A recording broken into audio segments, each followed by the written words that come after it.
I'm doing my best here. And we'll go to a team where I'm not sure if their offensive line is necessarily doing their best. This better not be their best. It's our hometown Bears facing the Indian. Is that your next game? Facing the Indianapolis Colts. Yeah. And these are two young, raw quarterbacks. I still want to call. I feel like Anthony Richardson feels like a faux rookie, like a pseudo rookie here. He's, he's still in his rookie year basically, and still finding his footing as an NFL quarterback. And obviously, Caleb is going through some similar growing pains. Lots of talk about coaching changes, personnel changes, possible benchings, possible firings of the offensive line coach. And I think Christian's going to go in on Chris Morgan more. No. You're not? All right. Okay, because I think it goes a little deeper. I think that there are definitely questions to be asked of Chris Morgan, but my questions here are for Mr. Shane Waldron. And I'm going to ask you, I'm going to say, what is this offense supposed to do? What are the forced touches to Gerald Everett supposed to do? What is Travis Homer on every important passing down being in the backfield supposed to do other than tip the defense off that this is about to be a pass and get Caleb killed, which it did at almost every third down. Yeah. He got sacked on like every third down, and it was always with Travis Homer in the backfield for pass protection or whatever. Shane Waldron, scrap your playbook as it stands right now. You want to run a zone scheme? That's fine. Run your zone scheme. Do it without Travis Homer. You're taking Gerald Everett out. You're putting Mercedes Lewis in. You're putting Caleb Williams under center. And you establish the run. You make it easier on your offensive linemen to attack along the front, not be passive in this zone scheme where you're letting guys run by. I mean, you need to be establishing from the get-go dominance across the line of scrimmage. That has to be the priority if you're going to be playing with a rookie quarterback. They need to do that. It needs to be with Swift, Herbert, or Roschon Johnson. I don't know where Roschon Johnson is or what Shane Waldron has done to the guy, but he shouldn't be getting punched in the face on the sideline. He should be in on crucial downs where you need him to catch or block, because that's where he's been valuable for this team previously. I don't understand the offense as it currently stands. I think it goes deeper than the offensive line. I think Shane Waldron fundamentally has to reevaluate what his offense is going to do. If it were up to me, like I said, I'd put Caleb under center, let him get some handoffs to DeAndre Swift, keep running your zone scheme, and cut the field in half for Caleb. Let him roll out bootlegs off the play action so you can simplify what he's seeing and get him on the move in the pocket. Get the pocket on the move, get him running, throw the ball on the move, which has been his number one trait that we've talked about as why he is so special. Get Caleb on the move. Don't have him sitting like a sitting duck in the pocket, ready to get destroyed by your offensive line. It's a different offensive lineman every play, so you can't even pin. I mean, Coleman Shelton's getting beat almost every single play, but passing down, certainly. The guy's just too small to be an offensive lineman in the NFL. But Shane Waldron, this is on you. You need to simplify this offense for your quarterback. You need to simplify this offense for your offensive line. I know you've got the fun, sexy weapons on the outside with all the wide receivers. Forget about it until you can establish the run with this rookie quarterback. Yeah, I mean, not much more to say. Pretty much comes down to cut the east-west plays out. Let's go north and south. I saw a lot of similarities between week one, what Atlanta did against Pittsburgh, compared to what we did to Houston. I see a lot of similarities.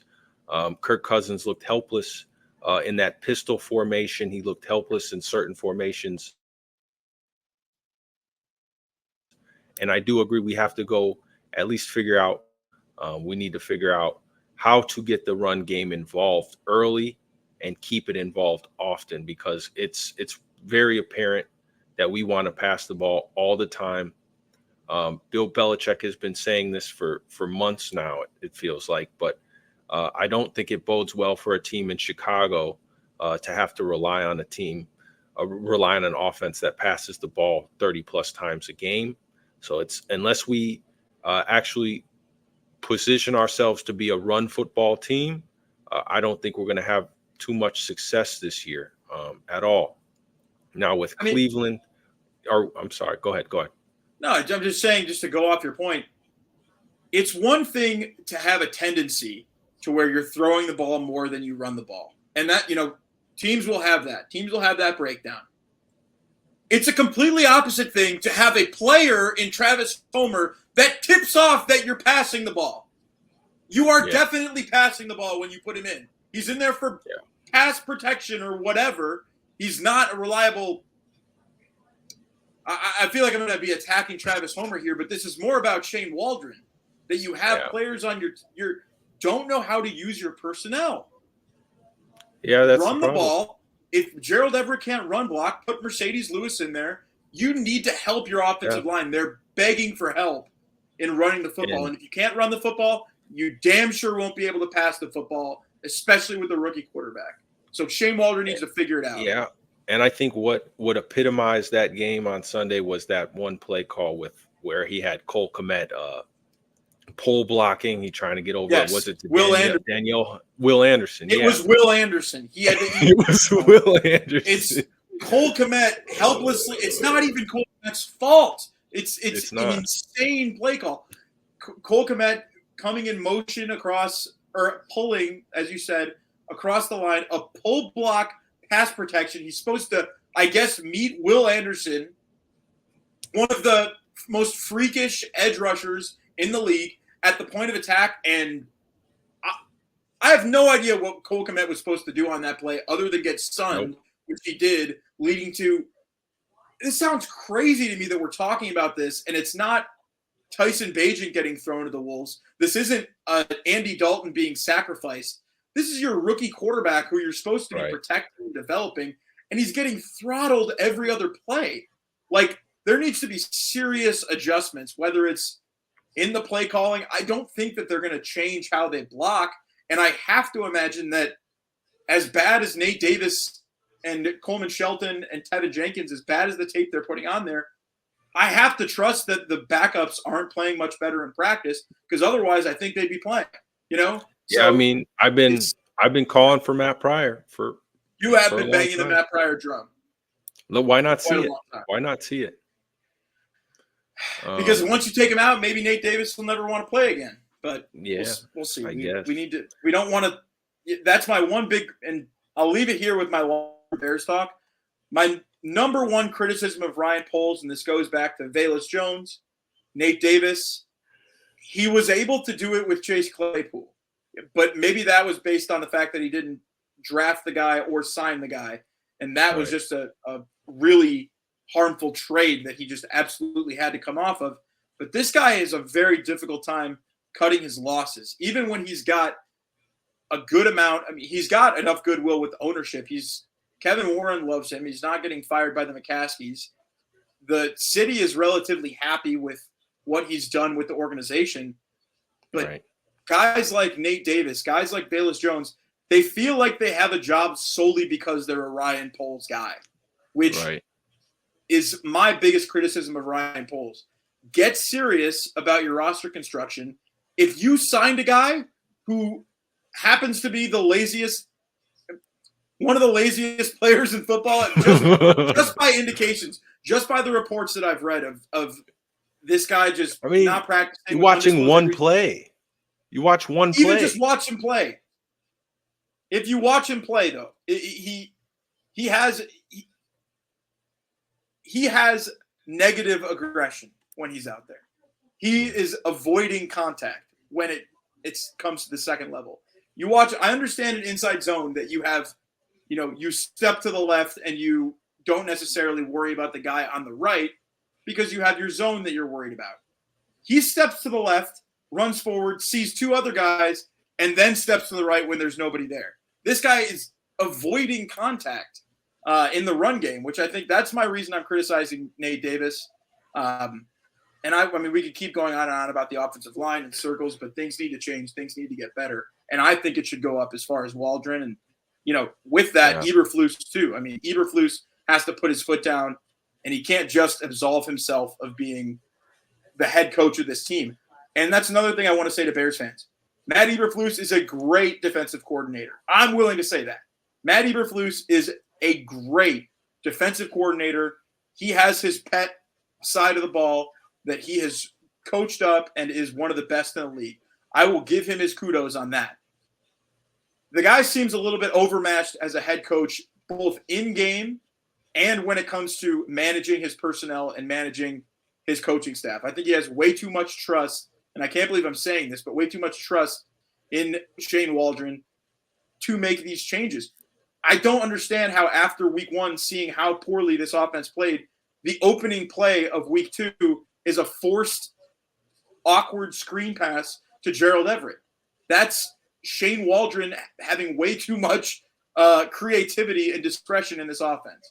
So I think that, as I said, the key to this, we can tie this back to the Colts game. The key to the Bears' success in this game is going to be limiting Caleb's exposure to getting destroyed, which I think, thankfully, the Colts are doing a little bit that themselves with DeForest Buckner being out. That's a huge injury in this game. But I think they need to commit to running the ball. Run the ball to open up the play action for your rookie quarterback. Caleb is not going to be able to create your passing game out of thin air without a run game.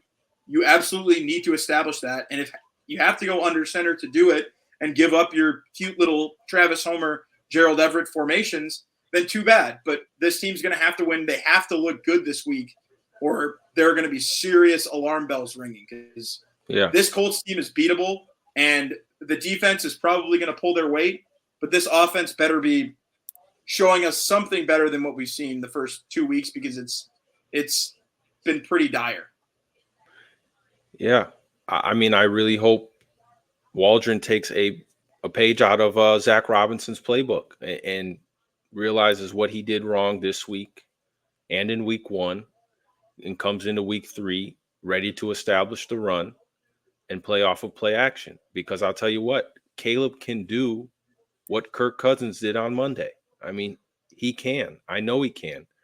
And if that's how we have to play initially to start his career, then that's how we got to play. Now, the personnel might not be there yet, but we still have to establish the run game, especially with Defoe being out.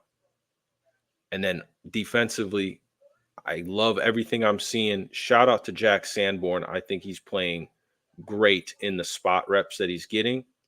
But this weekend, we're going to have to turn the ball over a couple of times against Anthony Richardson, who is prone to turning the ball over. So they got to continue to be playing at a high level.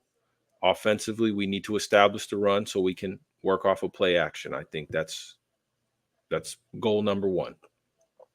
Yeah, and on the defensive side, I think that the Shane Steichen is going to be smart enough to not allow Anthony Richardson to throw towards Jalen Johnson.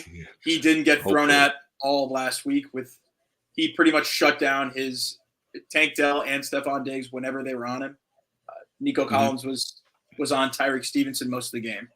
But Jalen Johnson has established himself as an absolute shutdown, lockdown, half the field corner that opens up a lot of things for this defense, and is going to open up a lot of opportunities for Tyreek Stevenson. But in this game, I expect Shane Steichen to both based on how good the Bears secondary is and based on how Anthony Richardson is prone to turning the ball over, I think they're going to try to control the ball with the run. And it's going to be a huge game for the front 6 or front 7, if you want to count when Sanborn will very likely be in on a lot of plays, because I think they're going to be running the ball. And I think that, we got to give a shout out to Andrew Billings. He has looked like one of the best played well zero technique nose tackles in the NFL. Again, for a second straight season, he's on a great value contract for the Bears for it in what is a premium position. And Javon Dexter. We said that from the beginning, that his development is going to be crucial in seeing how far this defense can go. And Javon Dexter has 2 sacks in 2 weeks. So I'm happily optimistic about what this Bears defense is able to do. And as long as the offense can stay out of their way, control the ball, establish the run, then they should be fine in this game. I think the Bears will win, but it's a test for the offense. And if they fail, then there are going to be some panicked people at Hallis Hall. I'll tell you that.